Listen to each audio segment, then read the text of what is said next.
माना राइट। है। हम लोगों ने इसकी काफ़ी बेनिफिट्स तो सुन लिए, बट हर चीज़ का कुछ ना कुछ तो रिस्क या नुकसान होता ही है, तो एसआईपी में भी है क्या कुछ? बिल्कुल बिल्कुल है।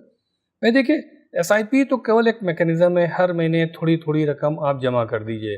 बैंक में जमा कर दिए तो उसको रिकरिंग डिपॉजिट बोलते हैं, डेट फंड में कीजिए तो उसको भी सिप बोलते हैं, लेकिन आज की डेट में अभी बहुत डेट में सिप पॉपुलर नहीं हुई है, इक्विटी में हुई है।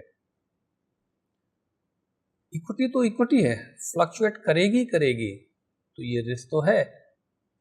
अब देखिए इधर आप देखिए, ऑलमोस्ट सारे मीडिया चैनल्स में, सोशल मीडिया में सिप है, बर्बाद हो गई, सिप बंद हो रही हैं, हो रही होंगी, कुछ बंद हो रही होंगी, कुछ तो जेन्यून वे में बंद हो रही होंगी जो कि हमेशा होती होंगी। कोई ज़रूरत है, मेरी सिप रुक गई, मैंने 5 साल का टर्म दिया था, तो अब मैंने अगर उसको जाके रिन्यू नहीं किया है तो मैं फिर से शुरू कर दूंगा, ये तो बंद हो गई ना फैक्चुअली, कुछ तो सिप बंद होती होंगी। अब चूंकि एक आदत पड़ गई कि भाई कुछ ऐसा दिखाओ, ऐसा बोलो जो स्केरी लगे, तो व्यूज़ बढ़ें, लोग देखें, तो अब तो सिप भी बंद हो गया, अब तो म्यूचुअल फंड भी बर्बाद हो गया, अब तो ये भी हो गया, ये सब चलता रहेगा, ये होगा, फ्लक्चुएशन होगा। इसीलिए तो सिप आप 8 या 10 साल की कर रहे हैं, ऊपर नीचे होता रहेगा।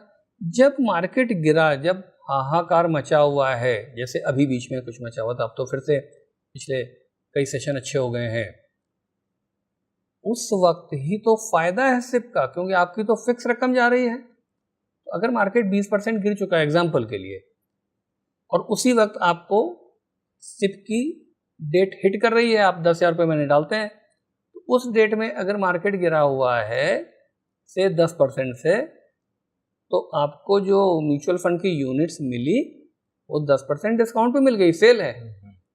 15% गिरा है तो 15% की सेल है, आप तो उसको सेल मानिए, और आप देखेंगे 8 साल 10 साल के बाद में वो सेल वाली यूनिट या महंगी वाली यूनिट मिला करके आपको 12-15% दे जाएगा। तो रिस्क है, रिस्क तब है अगर आप शॉर्ट टर्म देख रहे हैं।